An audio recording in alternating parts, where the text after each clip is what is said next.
வெளிநாட்டுக்காரர்கள் ஆராதிக்கிற சபை. வெள்ளையர்கள் எல்லாம் உள்ள ஆலயத்துக்குள்ள ஆராதிச்சுட்டு இருந்திருக்காங்க. அப்போ அந்த இடத்துல ஒரு கருப்பு நிறத்தை சேர்ந்த ஒருவர் உள்ளே வந்திருக்கிறார்.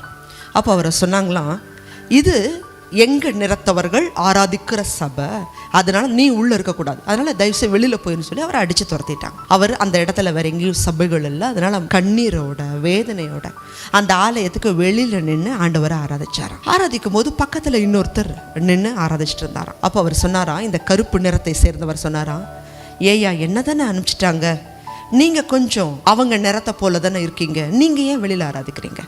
அப்போ அவர் சொன்னாராம், உன்னை அனுப்புறதுக்கு முன்னாடியே என்ன அனுப்பிச்சிட்டாங்கப்பா, என் பேர் தான் இயேசு கிறிஸ்துன்னு சொன்னாராம். தேவஜனமே, காண்கிற சகோதரனை நேசிக்காதவன் காணாத பிதாவின் இடத்தில் எப்படி அன்பு கூறுவான்? இன்னைக்கு கிறிஸ்தவ குடும்பத்தில் இன்னைக்கு எத்தனை குடும்பத்தினர் உறவினர்களை நேசிக்கிறாங்க?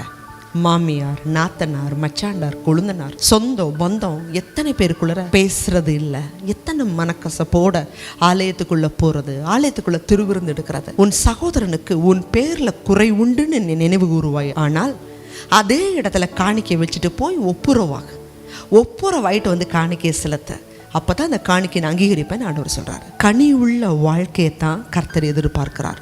அப்படி கனி கொடுக்கிற ஆத்துமா மேலதான் தேவன் பிரியமாய் இருப்பார். அத்தி மரத்தை தேடி பசியோட இயேசு கிறிஸ்து போனாரு. அந்த அத்தி மரத்துல இலைகளை தவிர கனிகள் ஒன்றையும் காணோம். அந்த அத்தி மரம் சபிக்கப்பட்டுச்சு. தேவஜனமே, அந்த அத்தி மரத்தை விட உங்ககிட்டையும் என்கிட்டையும் கனிகளை தேவன் அதிகமா எதிர்பார்க்கிறார்.